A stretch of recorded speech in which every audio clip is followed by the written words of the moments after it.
를 저번 주에 했습니다. 우리가 늘 아주 고대 이야기지만 이 고대 이야기가 오늘의 삶에 어떻게 나와 관련이 있는가. 우리가 이것이 성경이 오늘도 살아있는 말씀이라고 고백하는 이유일 것입니다. 나도 모르게 혹은 나만이 쌓고 있는 바벨탑이 어떤 것들이 있을까. 내 욕망, 나의 탐욕, 어떤 과시욕도 될 수 있고, 나도 모르게 스며들어 있는 내 안에 있는 이 탑들을 어떻게 내가 직면하고 또 무너뜨릴 것인가에 대한 개인적으로 이런 어떤 우리의 결단과 고민도 있어야 될 것이고, 교회도 마찬가지죠. 교회도 하나의 바벨탑이 되어버렸죠. 높은 첨탑, 첨탑, 웅장한 건물이 있지만 그러나 하나님이 없는 예수가 없는 교회라면은 당연히 바벨탑이죠. 만몬, 자본을 숭배한다는 거, 황금이라는 거, 그렇죠.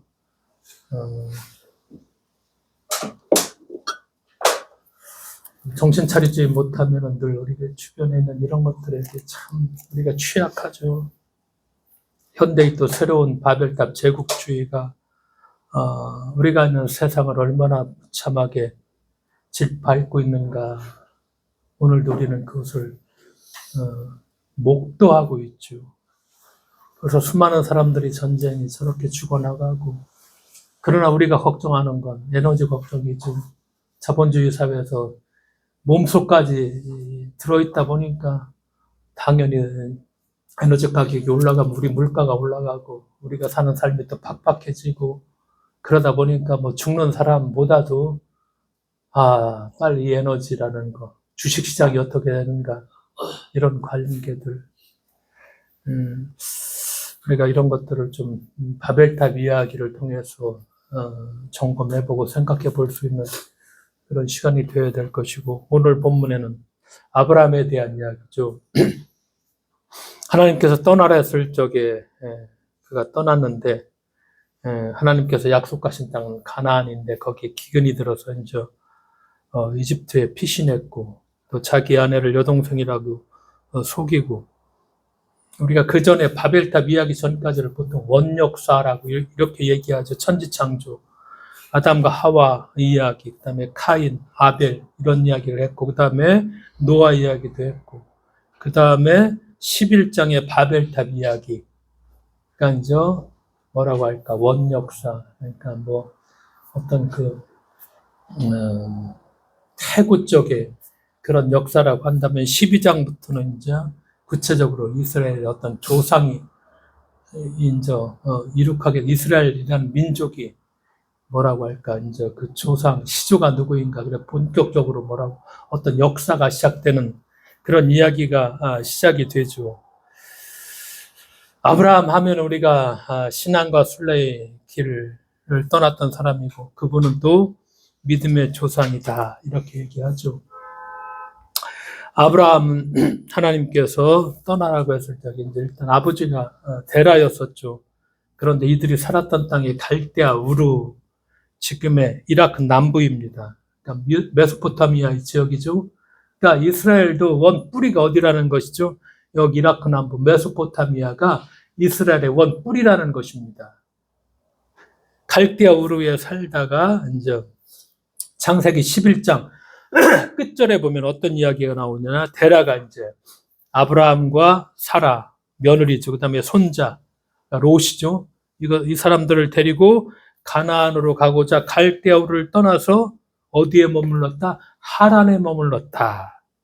하란. 그리고 데라는 하란에서 죽었다. 그렇죠? 하란 하면은 오늘날 튀르키예 땅입니다. 여기 보면은 하란에 가보면, 아직 가보지는 못했는데 상당히 아브라함에 대한 어떤 그 유적을 많이 기리고 있습니다. 하란에서 죽었고, 그래서 아브라함은 하나님께서 이제 하란에 있는 아브라함에게 너는 본토 아비 집을 떠나라 했을 때, 여기 하란에서 떠나서 이제 약속의 땅으로 출발을 했습니다. 아브라함은 하나님의 약속을 굳게 믿고 아무런 저항도 없이 자신의 고향과 친척과 아비 집을 떠나갔죠. 그래서 우리가 아브라함을 순종의 사람, 믿음의 사람, 모험의 사람 이렇게 평가를 많이 합니다. 그리고 신앙이란 이런 것이구나 감탄하기도 하고 우리도 그렇게 해야 한다고 또 결심하기도 하고. 그러네, 우리가 조금만 더 깊숙이 보면은 창세기 저자는 곧바로 아브라함의 또 다른 모습을 우리에게 보여줍니다. 아브라함의 전혀 다른 모습을 보여주죠. 왜? 아브라함이 이제 기근이 심했어. 그래서 가나안 땅을 떠나.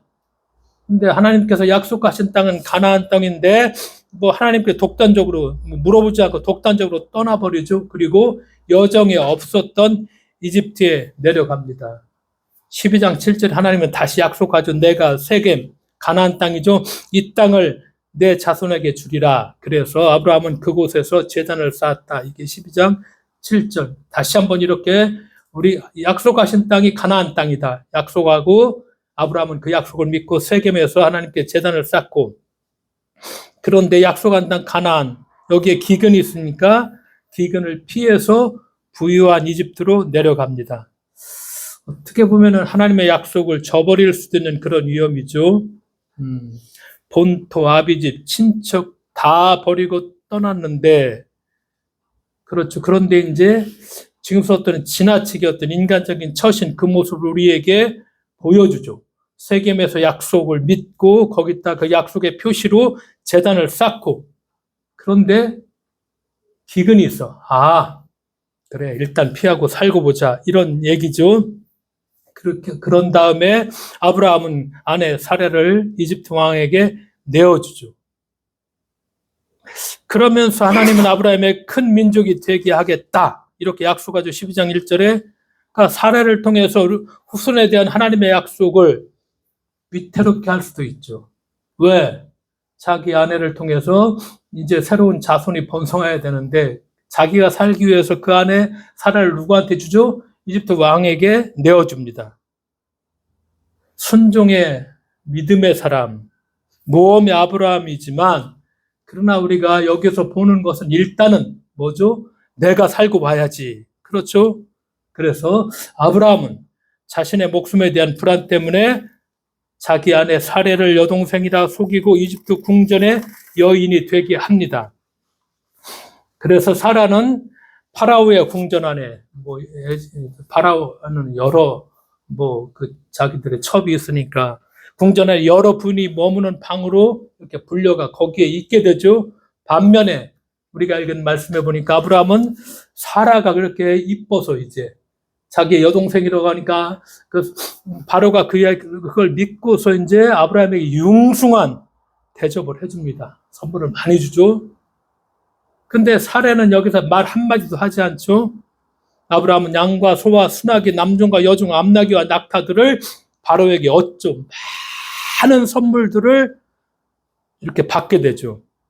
아브라함은 자기 여동생 사라 아내 덕에 풍성한 보답을 받은 것입니다. 근데 우리가 이제 이 성경을 읽어보면은 이렇게 놀라운 사실 앞에 아브라함이 이렇게 처신하는 것에 대해서 성경의 저자가, 이 창세기 저자가 아무런 변호도 하지 않고 있다는 사실이죠.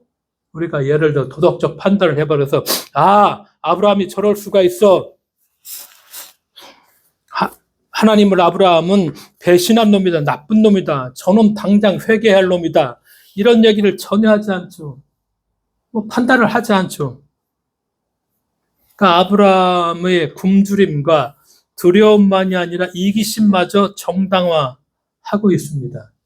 그러니까 아브라함은 정말 믿음의 조상인가?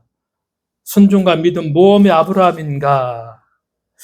이 질문을 다시 한번 하게 되고, 우리가 그냥 믿음의 사람이라고 하니까 이 성경을 읽을 적에도 그냥 지나치고 그냥 그런 것이라 하지만 그 입장에 대해서 한번 생각해 본다면은, 내가 만약에 사례라면은, 그렇죠? 이 말씀을, 이 정확한 우리가 이 말씀에 들어가서 우리 자신을 이렇게 집어넣고서 생각해 본다면은, 이 이야기가 오늘날까지 우리에게 전해진 이유가 무엇일까? 단순히 어떤 신성 불가침한 영역에 오점을 남기거나 인간 윤리 한계를 문제 삼기 위해서가 아니죠. 그럼 무엇인가? 아브라함의 신앙의 길을 가죠. 순례의 길을 가죠.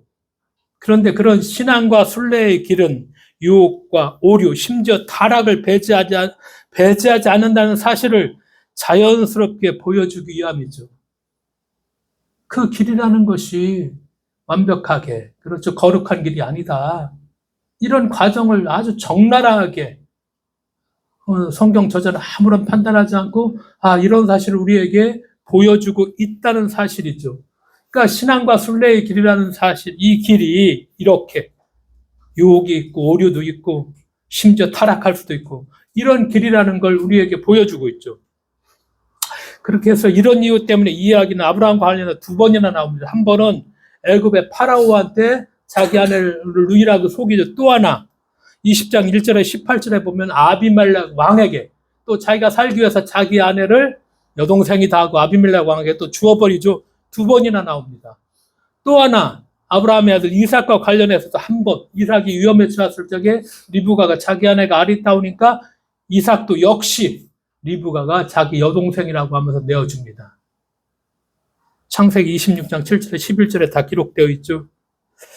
이런 이야기를 이렇게 기록한 이유가 그렇죠. 나약한 인간의 본성, 이걸 적나라하게 보여주죠. 그러면서 인간에게 절대성을 요구하는 근본주의적 태도가 잘못이다. 또한 이것을 지적하고 있다는 사실이죠. 인간이 이렇게 나약하다는 사실이 이것을 아주 적나라하게 꺼리낌 없이 성경의 저자가 몇천 년 전의 이야기를 우리들에게 말씀해주고 있죠. 그러니까 거룩한 그런 순례의 길이라는 것, 신앙의 길이라는 것이 그 길 한복판에 나약한 인간, 이런 나약한 인간은 어떤 인간이냐? 유혹에 빠지기 쉽고 오류와 잘못을 범할 수 있고 심지어 타락하고 또 배반까지 하는 우리들의 삶을 그대로 보여준다는 것이죠. 그럼에도 신앙의 길, 순례의 길은 계속해서 한다는 것이죠. 그러면서 이 이야기의 중심은 하나님이죠. 하나님은 어떤 하나님이시냐? 행동하시는 하나님이시라는 사실입니다. 그러니까 하나님께서는 가장 위험한 순간에 개입하시어 사례를 구출하시죠. 그러면서 하나님께서는 당신의 구원 활동을 펼쳐나가시는 일에 인간의 배반이나 죄 때문에 혼란을 겪지 않으신다는 사실이죠. 하나님은 당신의 화건과 약속에는 성실하시고 당신 자신을 주 하나님으로 드러내신다는 사실입니다. 우리를 위해 늘 현존하시는 분으로 하나님은 자기를 우리들에게 보여주고 있다는 사실이죠. 바로 이것이 이야기의 근본적인 핵심이라는 사실입니다. 그래서 우리가 보는 것처럼 하나님의 개입으로 사건이 변화되죠. 하나님 앞에서 파라오의 권능은 한낱 보잘것없는 인간의 무능함으로 그렇게 퇴색해버리죠. 그러기에 모순적인 상황 속에서도 절망하거나 어떤 순간에도 체념할 필요가 없다는 사실을 성경은 여기에서 우리들에게 말씀하죠. 우리를 위해서 늘 현존하시는 하나님. 그러나 우리는 어떻게? 나약해. 배반할 수까지 있어. 쉽게 유혹에 그냥 끌려 들어가 타락할 수도 있어. 나 살기 위해서 내 하나까지 그냥 던져버릴 수도 있어.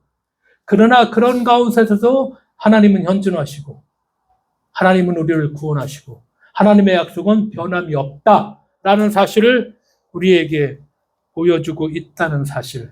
그렇기 때문에 우리는 절망하거나 체념할 필요가 없다는 사실이죠. 아브라함의 이야기를 이렇게 우리에게 말씀합니다. 그러니까 우리가 이 아브라함을 그냥 믿음의 사람, 모험의 사람, 순종의 사람이라고만 보는 것이 아니라 이렇게 한 사람의 면에는 정말 다양한 면이 있죠. 다양한 면이 있습니다. 그리고 하나님은 우리에게 절대성을 요구하지 않죠. 그렇기 때문에 우리가 우리의 신앙들을 어떻게 정말 다각적인 면에서 이렇게 바라볼 수 있는 그런 눈들을 우리가 당연히 가져야 될 것입니다. 두 번째는 사라 입장에 사라를 생각해 보자는 것입니다. 사라. 하나님과 약속이 있죠. 근데 하나님은 침묵하셔. 그 가운데 사라는 어떻게 행동을 했을까? 사라 말씀드린 대로 갈대아 우르죠. 남이라크 지방이죠. 아브라함과 결혼했죠.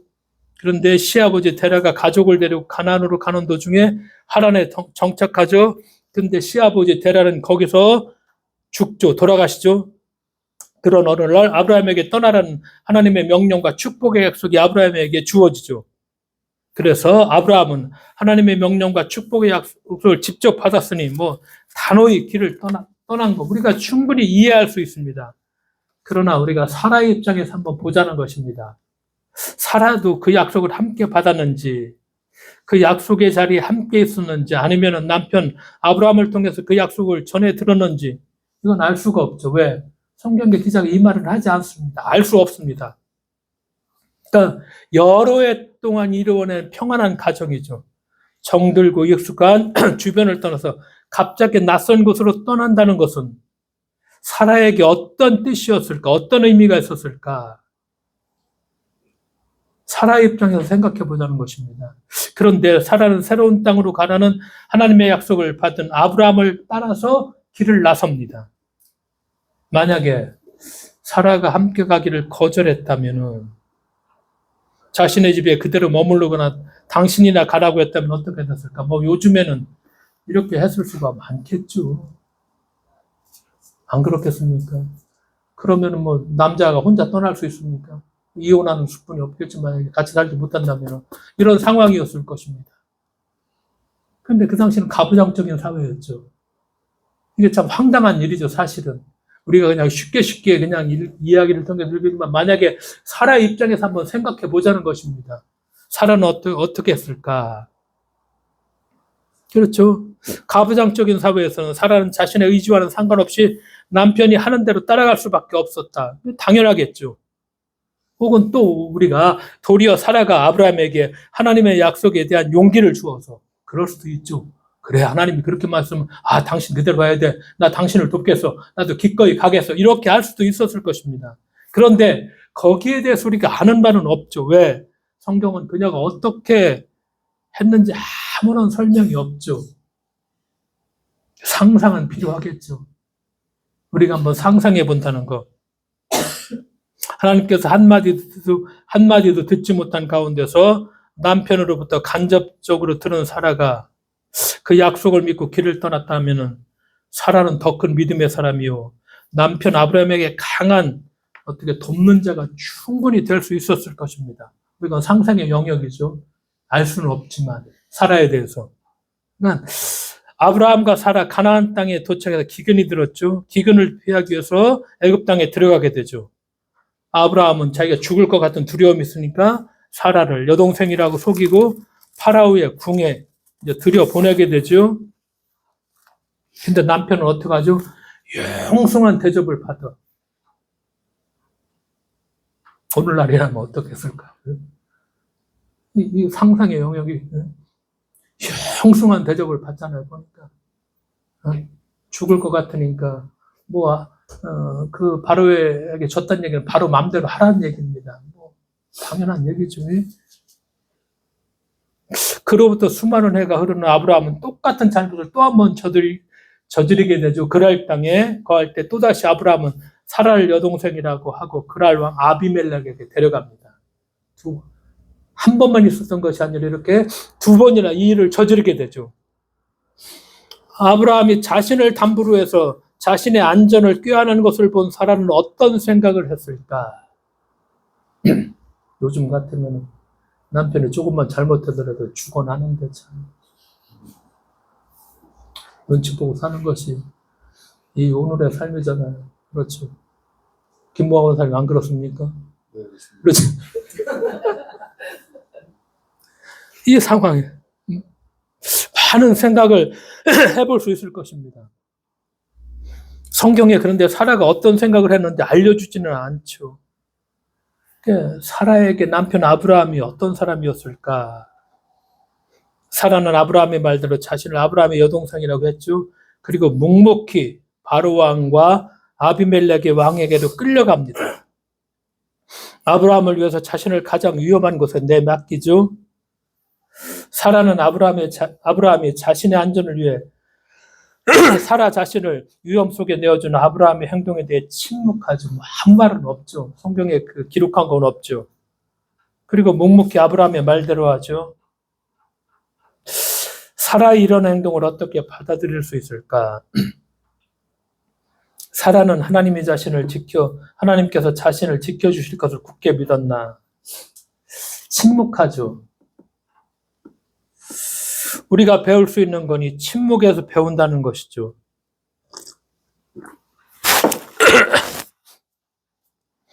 침묵한다는 거. 침묵도 때때로 답이 될 수도 있고, 때때로 우리가 어떤 상황에 침묵한다는 건, 그렇죠. 많은 것을 포함하고 있죠.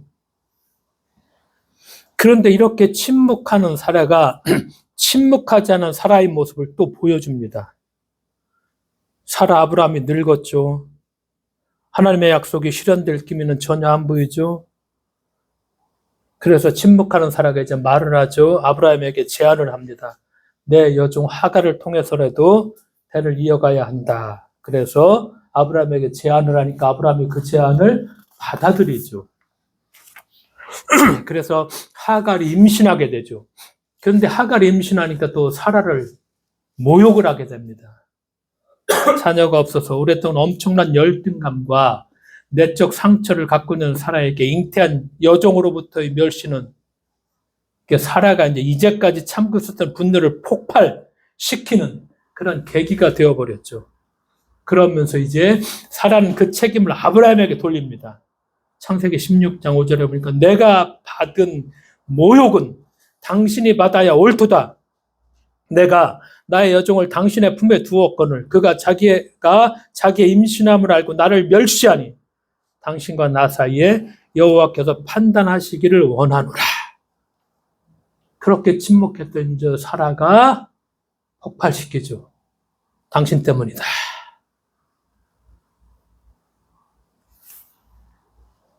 애굽의 바로 왕 앞에서 아비멜렉 왕 앞에서 침묵했던 그 죽음의 순간에 침묵했던 그런 사라가 이제 정말로 폭발을 하죠. 그리고 적극적으로 자기 의사를 표시하죠. 또 한 번 사라가 이렇게 적극적으로 자기 의사를 표시합니다. 한 번 더 사라를 우리가 볼 필요가 있죠. 창세기 18장 3명의 나그네 천사들이 아브라함의 장막에 찾아오죠. 아브라함은 세 사람을 극진하게 대접합니다. 한 천사가 하나님의 사자가 아브라함에게 묻습니다. 18장 9절 내 아내 사라가 어디 있느냐. 오랜 세월 동안 하나님의 사라에게 한 첫 번째 질문입니다. 내 아내 사라가 어디 있느냐. 장막에 있다는 아브라함의 대답을 들은 후 계속해서 말합니다. 내년 이맘때 내가 반드시 내게로 돌아오리니 내 아내 사라에게 아들이 있으리라. 18장 10절이죠. 근데 이 장막문 뒤쪽에서 그 말을 듣고 있던 사라는 순간 어떻게 했을까? 성경에 속으로 피식 웃었다. 그렇게 기록합니다. 사라가 속으로 피식 웃었다. 왜 사라가 피식 웃었을까? 생리가 끊어진 늙은 자신과 아브라함에게 어떻게 그런 불가능한 일이 일어날 수 있을까? 기가 막혔을 것입니다. 그리고 사라가 속으로 웃으면서 작은 소리로 중얼거립니다. 18장 12절에 내가 노쇠하였고 내 주인도 늙었으니 내게 무슨 즐거움이 있으리요. 아들을 준다고 하니까 내년에 무슨 소리냐. 내가 이렇게 노쇠했고 내 주인 아브라함도 이렇게 늙었는데 그런 어떤 기적 같은 일이 무슨 도대체 일어날 수 없으니까 내가 무슨 즐거움이 있으리요. 그런데 사라의 장막 뒤에 있었던 하나님께서는 사라의 모든 것을 보고 듣고 계셨다는 것이죠. 하나님께서 그래서 아브라함에게 말씀하십니다. 사라가 왜 웃으며 이르기를 내가 늙었거늘 어떻게 아들을 낳으리요 하느냐. 여호와께서 능하지 못한 일이 있겠느냐. 기한이 이를 때 내가 내게로 돌아오리니 사라에게 아들이 있으리라. 창세기 18장 13절에서 14절의 말씀이죠. 사라는 그 말씀을 듣고서 이제 두려워해서 거짓말을 하죠. 자신이 웃었다는 것을 부인합니다. 창세기 18장 15절 내가 웃지 아니하였나이다. 그러니까 하나님께서 또 대답하시죠. 18장 15절에 아니라 내가 웃었느니라. 이 대화는 하나님과 사라의 첫 번째 대화하는 장면입니다. 사라의 마음. 하나님의 그 약속이 이루어지기를 기다렸죠. 근데 혹시 하나님의 뜻이 아닐까 해서 인간적인 방법도 써보았죠. 그로 인해서 괴로움만 당했죠. 하갈이란 여종에게 모욕당하고 하갈을 쫓아내고 한바탕 소용돌이가 일어나게 되었죠. 이제 자신은 생리가 끊겨버려서 더 이상 아들을 낳을 수가 없었죠. 소망이 끊겼죠. 아직 그나마 소망이 남아있을 때 하나님은 오시지 않고 하필 이렇게 모든 것이 늙어버린 지금 오셨을까? 자신의 아이를 못 낳는다는 것은 뻔히 아는 사실인데 만감이 교차하는 가운데 아이를 낳을 것이라는 말은 사라로 하여금 쓴 웃음만 짓기에 충분했죠. 우리가 상상해 본다면. 그렇죠. 근데 하나님은 사라의 그런 불신을 용납하시죠. 의심하는 신앙, 이걸 용납하신다는 것입니다. 완벽한 신앙 아니라는 것이죠. 사라가 믿지 못하는 것과 그 기다림의 고통과 절망감을 다 알고 계신다는 것입니다. 그래서 그것을 나무라지 않으십니다. 그 마음을 알고 계시고 이해하고 계신다. 그렇죠. 그렇지만 하나님은 약속하신 말을 꼭 이루신다는 말씀입니다. 그 약속의 말씀대로 사라는 이삭을 낳죠. 내가 늙었거늘 어떻게 아들을 낳으리요. 18장 13절의 말씀인데 이제 절망적인 쓴웃음이 1년이 지난 후 하나님이 나를 웃게 하시니 듣는 자가 다 나와 함께 웃으리이다. 창세기 21장 6절 말씀이죠. 그러니까 하나님은 사라에게 직접 말씀하시지 않으셨지만 사라의 삶 속에 깊숙이 개입하고 계셨다. 우리가 이 사실을 알게 되는 것이죠. 바로왕에게서도 아비멜렉 왕 앞에서도 하나님은 사라를 그래서 보호하셨다는 것. 남편인 아브라함은 사라를 위험 속에 내어 주었을지는 몰라도 그런데 하나님은 사라 자신을 보호하고 계신다는 것을 침묵 속에서 사라가 느꼈다. 이렇게 우리가 볼 수 있죠. 그래서 사라의 삶이 우리들의 삶이 아닌가. 상처받고 의심하고 절망하고 이게 우리죠. 당연히 상처받고 의심하게 되죠. 그래서 절망하게 되죠. 그러나 성경은 여기서 무슨 얘기를 하고 있느냐. 하나님은 자신이 한 약속을 꼭 지키신다는 것. 우리가 이렇게 실수하고 우리 애가 이렇게 약하고 그럼에도 불구하고 하나님은 약속을 성취해 가신다는 것. 우리의 부족함, 절망, 의심 그러나 때때로 우리가 알지 못하는 사이에도 하나님은 깊숙이 내 삶에 개입하셔서 나를 지켜주신다는 것을 사라를 통해서 말씀하시고 계시죠. 이게 사라 이야기입니다. 또 다른 관점에서 하나, 애굽 이주민들 입장에서 애굽 이주민이 된 아브라함을 지키신 하나님, 이 사실을 또 하나 보자는 것입니다. 이주민이 됐죠, 이제. 이집트에 갔으니까. 우리나라에 수십만 명의 외국인 노동자들이 있습니다. 외국인 노동자들 없으니 이제 농사하지 못합니다. 이게 현실입니다. 그렇죠? 근데 외국인 노동자들 매우 힘들게 살아가고 있지, 우리는 그거를, 수시로 뉴스를 통해서 확인하게 되죠. 출애굽기 22장 21절, 너는 이방 나그네를 압제하지 말며 그들을 학대하지 말라. 너희는 애굽 땅에서 나그네였음이나 이주민들이었다. 이렇게 말씀하죠. 오늘 우리가 읽었던 본문 중에도 또 다른 관점에서 아브라함이 외국인으로 애굽에 머물렀을 때 겪은 바에 대해서 알려주는 것이죠. 이주민, 나그네의 관점에서. 그래서 12장 10절에 거류하다. 히브리어의 뜻은 나그네로 머물다. 아브라함이 어떤 도덕적 판단을 하는데 아무런 관심이 없죠. 그가 약해서 저지른 잘못을 아브라함과 그의 아내 사라를 위기 가운데 이끄신 하나님의 손길, 이걸 말씀하고 있죠.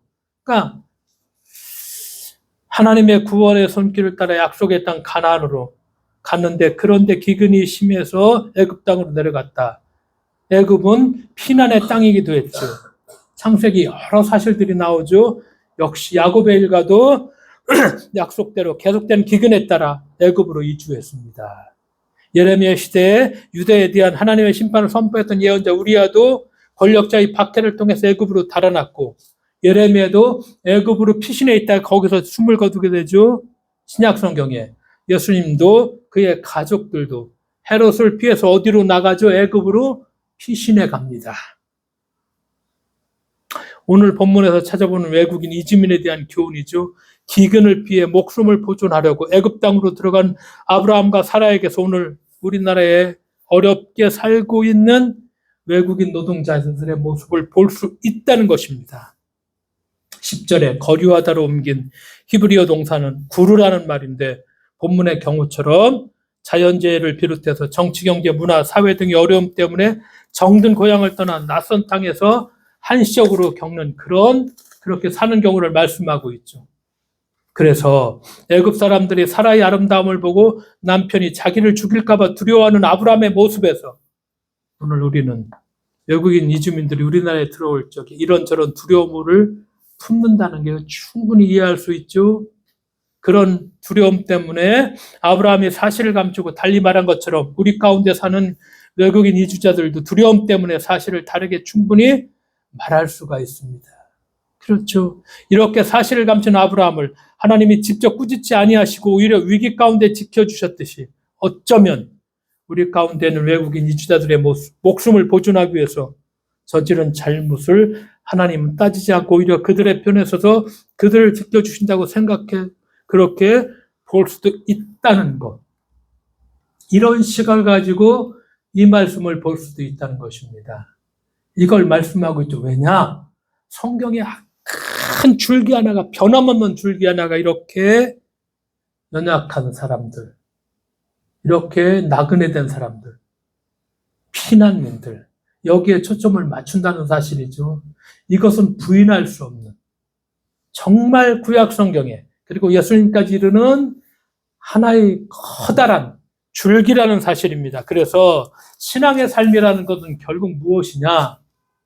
우리가 이렇게 하나님의 시각에서 또 예수님의 마음에서 그 마음을 갖고 바라볼 수 있다면 그것이 바로 신앙적인 삶.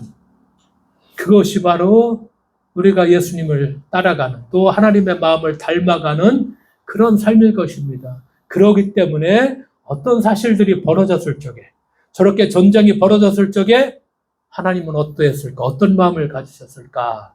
예수님은 어떤 마음을 가지셨을까? 이걸 보고 먼저 이 마음을 갖고 그 사실을 판단해야지. 아이고, 내가 산 주식이 또 떨어졌네. 수없이 저렇게 많이 주고 충분히 그런 마음 들게 하면 왜? 우리가 이미 자본주의 세상에 살고 있기 때문에. 그러나 먼저 하나님의 마음은 어땠을까? 예수님의 마음은 어땠을까? 그 마음을 갖는다는 것. 이것이 신앙이네. 우리가 예수를 믿고 따라가는, 그렇죠. 그런 우리들의 삶임을.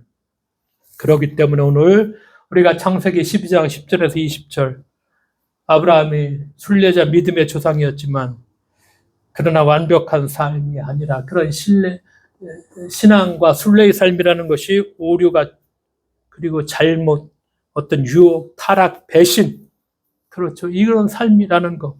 그러나 중요한 것은 하나님은 오늘 현존에서 하나님의 구원에, 우리가 그렇게 배신하고 유혹에 빠질지라도 하나님은 구원의 역사를 이루어 가신다는 것. 사라가 침묵 속에서, 절망 속에서, 그러나 그 속에서 점차 하나님께서 자기를 지켜주심을 깨닫게 됐고, 그렇죠. 이 많은 생각 속에서 우리 삶에 깊숙이 개입하셔서 우리가 사라처럼 이렇게 상처받고 힘들고 절망과 낙담 속에 있을 때도 있지만 그러나 약속한 것을 반드시 이루어 가신다는 것.